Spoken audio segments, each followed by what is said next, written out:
Bonsoir à toutes et à tous et bienvenue dans mon live 191 sur mon défi 365 jours de live. J'espère que vous avez passé une belle et douce journée. Je suis très heureuse de vous retrouver ce soir donc pour ce live 191 où je vais répondre à une question qu'on m'a posée qui est: quand est-ce qu'on sait, comment on sait qu'on a guéri nos blessures? Voilà à quoi je vais répondre aujourd'hui dans ce live. Donc quand vous êtes là, si vous êtes là, vous pouvez me faire un petit coucou dans les commentaires parce que je ne vois pas toujours qui est connecté. Donc je suis Clémence Martin, la fondatrice de The Positive Place. Dans ce live, je vous partage, je vous donne à voir une autre dimension, cette dimension invisible que dans cette société matérialiste, on ne voit pas forcément toujours, ou en tout cas on ne met pas l'accent dessus. Et pour moi, j'ai vraiment à cœur de donner à voir, de mettre l'accent dessus. Et si c'est la première fois que vous regardez un de mes lives, vous pouvez me mettre le hashtag ThePositivePlace. Et si c'est un replay, vous pouvez me mettre le hashtag replay.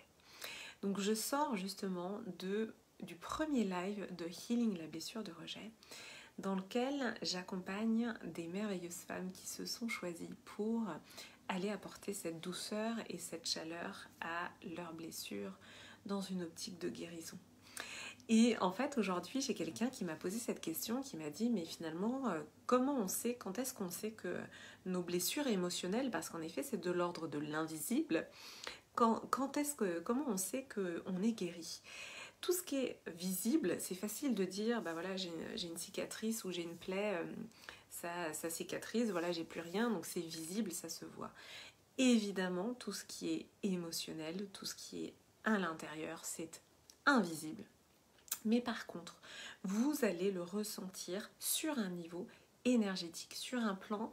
Ça, c'est très important pour moi de pointer du doigt ce que vous allez ressentir, c'est-à-dire un bien-être et surtout une énergie.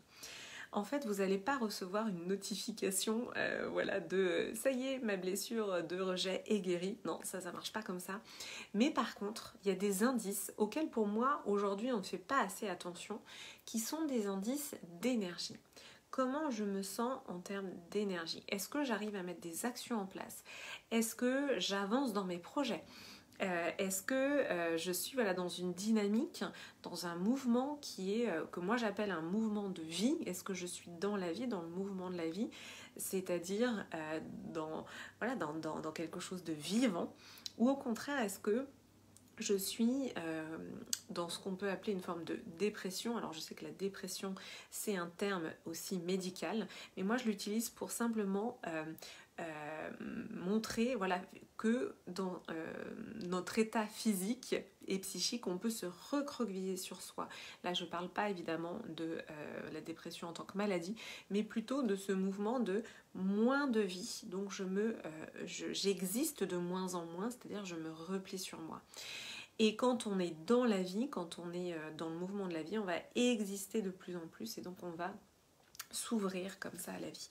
Donc pour moi, ça c'est des critères que vous pouvez observer chez vous, tout simplement parce que nos blessures, en fait, c'est comme si vous aviez une écharde, ou une épine, je fais comme ça, une épine dans la main, dans la paume de la main, et que finalement, quand vous avez une épine ou une écharde dans la main, potentiellement, vous pouvez vivre avec cette écharde. Bon, ce qu'il y a, c'est qu'au fur et à mesure, qu'est-ce qui va se passer?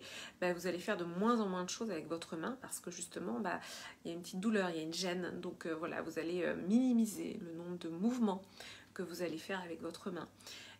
Donc c'est un peu ça les blessures émotionnelles. On peut vivre avec des blessures émotionnelles. Maintenant, ça va nous entraver. C'est-à-dire que on va éviter de se mettre dans des situations qui nous mettent mal à l'aise. Et c'est en ça que c'est bloquant.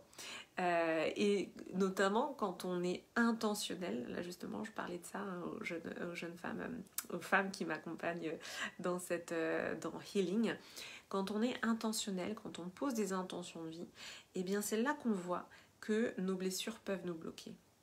C'est là qu'on voit que cela peut nous empêcher d'avancer. Et en effet, moi, mon obsession, c'est de vous aider à déployer votre plein potentiel. C'est vraiment de vous permettre de ouvrir complètement vos ailes et d'élargir aussi votre spectre, d'exister de plus en plus. Ça, c'est vraiment une phrase que j'emprunte à André Comte-Sponville, qui est un philosophe que j'adore, et quand il parle de Spinoza, donc Spinoza, c'est un philosophe du XVIIe siècle, oui, j'aime beaucoup aussi la philosophie, donc Spinoza, c'est un philosophe du XVIIe siècle qui avait déjà compris, en fait, ce qui se passe sur un niveau énergétique en nous. La joie, c'est une émotion qui nous permet d'exister de plus en plus. La tristesse, c'est une émotion qui nous fait exister de moins en moins. Pour moi, c'est central de comprendre ces deux mouvements-là et de comprendre, oui, bien sûr que la tristesse peut faire partie de nos émotions.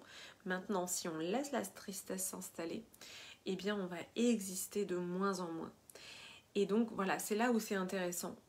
Et bien d'aller en effet regarder ces blessures-là pour exister de plus en plus, parce que pour moi, nous sommes sur Terre pour exister de plus en plus, pour déployer notre plein potentiel, pour livrer notre talent au monde. Et vraiment, c'est ça qu'on a à faire dans l'ici et maintenant. Voilà, c'est ça mon message du jour. Je regarde si je vous ai tout dit.